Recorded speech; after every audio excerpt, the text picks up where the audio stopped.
Huckleberry Finn is a great book. Yeah, I love all the nature and its meaning throughout the novel.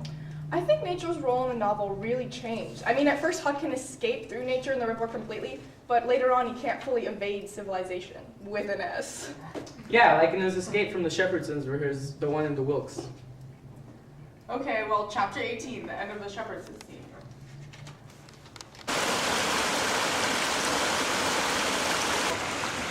Jim! Jim! Would it be hot, Jack?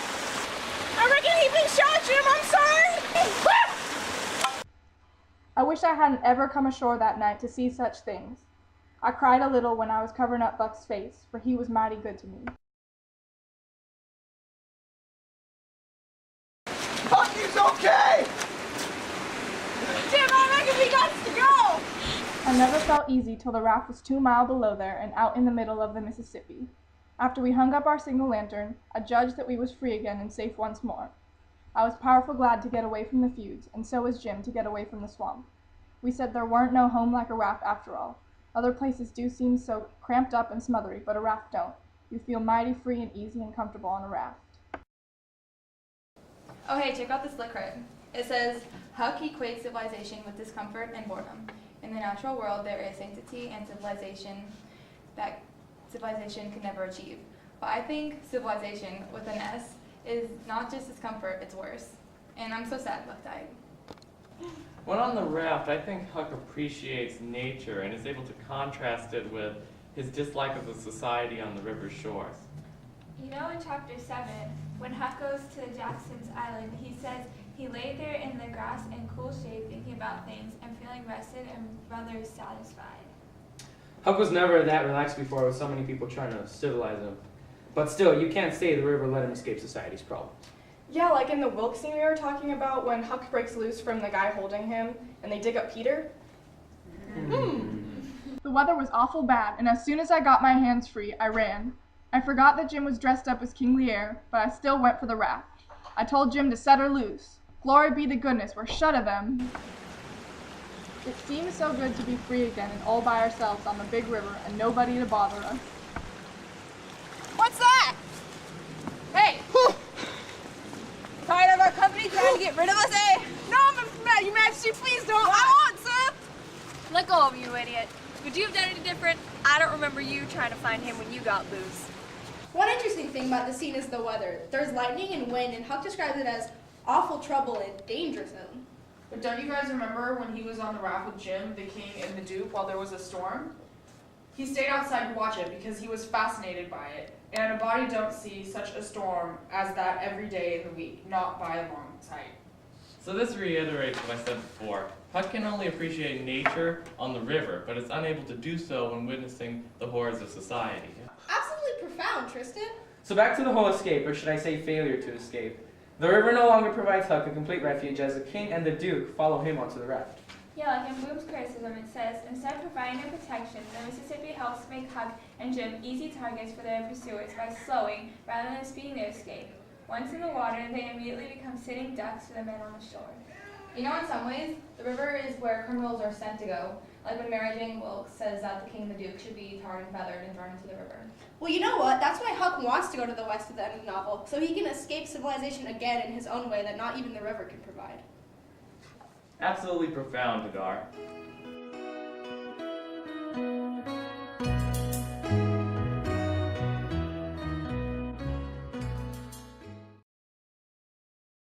Welcome to tonight's nightly edition of Manchester in the Evening. We have a wonderful guest tonight, all the way from the south herself, Miss Gloria Lopez. Welcome. Miss Lopez has actually come onto the scene as the newest literary critic of our time, who's revolutionised the work quite simply. And I'd like to read something, if it suits. Familiar with that? See. Go on! Right, okay, here we go. In Mark Twain's novel, The Adventures of Huckleberry Finn, the theme of human nature is developed. Huck sees through the king and the duke and how human beings can be selfish, cruel and awful to one another. When the king and the duke invoke tears at the Wilkes house to steal the girl's money, Huck comments that it was enough to make a body ashamed of the human race. Later on in the novel, when the king and the duke get caught for the royal nonsuch and are being tarred and feathered, Huck says that human beings can be awful cruel to one another. As the novel continues, Huck sees that human beings can be vile and cruel to one another. He sees this time and time again, such as with the shooting of bogs. When the crowd tries to lynch Sherburne after that, Huck is horrified by the mob's intensity in carrying out their action. Huck encounters ignorance when he sees the feud between the Grangerfords and the Shepherdsons. Neither side knows what they are fighting for, but they continue until they kill each other off. With Jim, Huck sees a loyal side of humanity and the good in human nature when Jim stands by his side, despite all the tricks that Huck has played on him. Lastly, Huck sees a benevolent side of humanity, such as in Aunt Sally. When she found out about Tom and Huck helping Jim to escape and all the elaborate plans that went with it, she was still willing to accept Huck into their family. That is gold. And then some, if I could be so. Thank you. Oh, Gloria. Right, so when it comes down to it, well, I don't want to know much about Mr. Twain. What is he? He's a writer, right? I want to know about Gloria. Well, I was really intrigued with the nature part of the novel, and in my high school class, my teacher told me to write about nature, but I thought I would write about human nature. So, why, thank you. Just You're like very beautiful yourself. Stop. Oh, okay.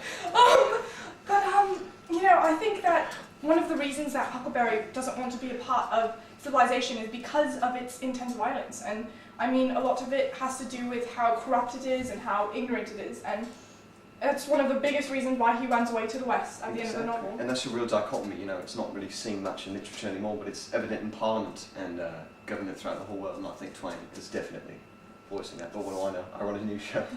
She's the one, she's the lover. Gloria Lopez. Gloria Lopez. Thank you for having me. Thank you. Right, so our next guest is the much less enthusiastic, though still interesting, Mr. Mark Twain. Yes. Hi. Your shirt's tacky. I just don't like the colour, I don't know. I bet. Let's continue the interview. Sorry. Yes, please, thank you. What we're going to be speaking on today is basically anything Mr. Swain wants to elaborate on. First of all, Mark, if I may, what was the inspiration for this novel? Wow, what's your name, son? Name's Jim. Jim? Okay. Well, I was thinking about the South and slavery and just my life as a whole, and I just wanted to write a novel. Yeah, no, I know that. No, Very shh, I know that. But really, to focus more, why? I mean, why Huck and Jim? Who are they? Tell me more about them. Okay, but your glasses are horrible, by the way. Are they? Are they? Yes. Yeah, right. Continue. Okay. Jim and Huck's relationship is actually one of the more important things in the book. I mean, as you see, they get along so well on the raft, and Huck really enjoys Jim's company, but when civilization and its societal conventions get in the way, Huck is confused and he can't properly enjoy the friendship that Jim has bestowed upon him. Right. And in that way, nature is better than civilization. What you're saying is the mates, right? The good pals. Yes, essentially. mates. Right. Mates. Yeah, it's like the... We don't say that in the South. Tacky. Stop Tacky. it. Tacky. Okay. Okay. Regardless, what we need to say right now is, are you glad that you wrote it the way that you did with such a nature focus? Or would you have rewritten it to be not necessarily a better novel, but a good novel in general? We don't like that. Well, I mean, what you're saying is my novel's the best, right? Actually, No, I agree on that point. But yeah, nature is a refuge, where you can grow up, grow old. You see Tom and Huck running into the wilderness. Right. During, I'll talk to you, during the entire thing, and they have more fun in nature than with society, and that's why Tom imagines himself a way out of civilization, and with these great plots and schemes that he thinks up, but he can't actually get there. And you know, Huckleberry, being out in nature, he's actually experiencing what Tom strives to the entire novel. Right, so that's wonderful. I'm so glad we had you on the show. Unfortunately, time's up. I don't like that pin. Well, that's funny. I don't like you. Mark Twain. Yes, that's the door right over there. Goodbye. Yes, there we go. Right. Goodbye, sir. That's all. Okay. Just gonna go.